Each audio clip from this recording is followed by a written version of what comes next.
Витамин Д, витамин, за който много говорим, знаем колко е важен, но някакси още го подценяваме. Витамин Д това е елемент, чийто дефицит изпитват повече от 80% на хора, дори в нашата слънчева държава.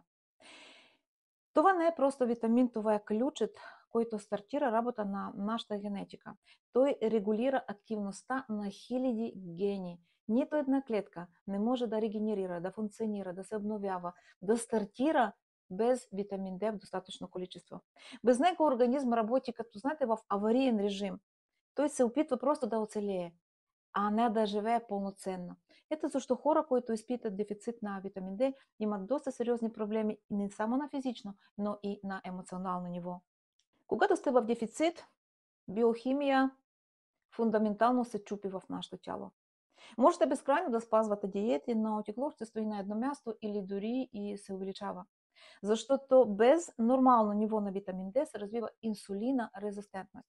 Когато витамин Д е в малко количество, в недостатъчно количество, клетки спират да чуват инсулин.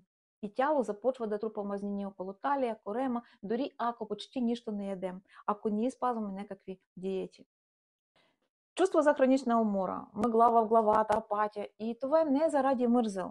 Просто вашият мозък няма откъде да синтезира допамин и серотонин.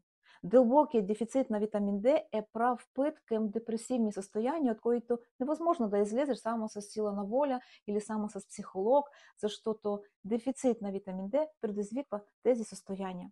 Имунната система без него става слаба или обратно агресивна. Тя губи своят ориентир.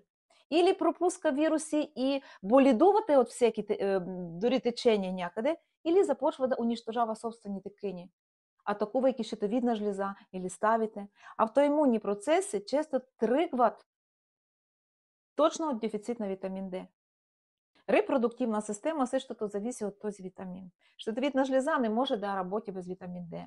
Във всяка възраст той е важен за хормоналният баланс и особено за мек преход, за спокоен преход в период на менопауза, тъй като витамин Д участва в синтеза на половите хормони, на хормоните на щитовидна жлеза. Защо трябва да се приема витамин Д всеки ден? Ну, защото ние сме жива система, която работи 24 часа денонощно. И разходът на този прохормон, мазно разтворим витамин, тече всяка секунда. За синтез на ензими, за деление на клетки, за хормонална система, за нашата защита, за работа на мозък и така нататък. Той има период на полуразпад. Щом спрем да го приемам отвън, концентрация в кръвта започва стремително да пада. Не можем да го натрупам за половина година, за 2-3 месеца напред. Ежедневният прием е единствена гаранция, че вашите клетки ще получават ресурс за работа от тук и сега. Не чакате организм да влезе в дълбок минус. Да се възстановите е много по-трудно, отколкото постоянно да поддържате здравословно ниво на витамин Д. Винаги превенция е по-лесна, отколкото да решаваш вече някакъв проблем. Но тук има още един доста сериозен проблем. Пиете витамин Д с месеци, пускате изследвания, а нивото му стои на едно място. Или едва пълзи горе. Чувство е като наливаш вода в пробита кофа. Защо става така? Защото в 90% случаи витамин Д не се усвоява. И затова има конкретни физиологични причини, които блокират този процес. Първо, проблеми с оттока на жлъчката. Това е причина номер едно, защото витамин Д е мазно разтворим. Той не може да влиза в кръвта без качествена жлъчка. Ако имате стагнация на жлъчка, камъни, дискинезия, премахнат жлъчният мехур или просто този орган работи бавно, вие работите просто за туалетна. Жлъчката трябва да емулгира мазнините, т.е. да ги дроби на малки капки. Няма емулсия, няма усвояване на витамин Д. Втора причина – възпаление на червата. Представете си, че стената на червата ви е възпалена или покрита с слюз. Волосинки, които трябва да захващат полезни вещества, са слепени или атрофирани. Витаминен просто физически не може да мине през тази бариера. Първо трябва да се махне възпалението, да прочиства червата, иначе да ги пиете тези витамини, витамин Д или други витамини, просто е безполезно. Дефицит на магнезий същото е една от големите причини защо не се усвоява витамин Д. Това е чиста биохимия. За да превърнете неактивният витамин в активен хормон в кръвта, трябва ензими. А тези ензими работят само в присъствието на магнезий. Няма магнезий, витамин Д плува в кръвта като безполезен товар, докато не се изхвърли. А магнезият е в дефицит при всички нас, които поне изпитват най-малкият стрес. Ние магнезий губим всяка секунда. Възпаление, стрес, нещо с леки въглехидрати, постоянно губим магнезий. Няма магнезий, няма как да се усвои витамин D. И ни постоянно в дефицит и на магнезий, и естествено на витамин D. И още една причина, защо витамин D не се усвоява.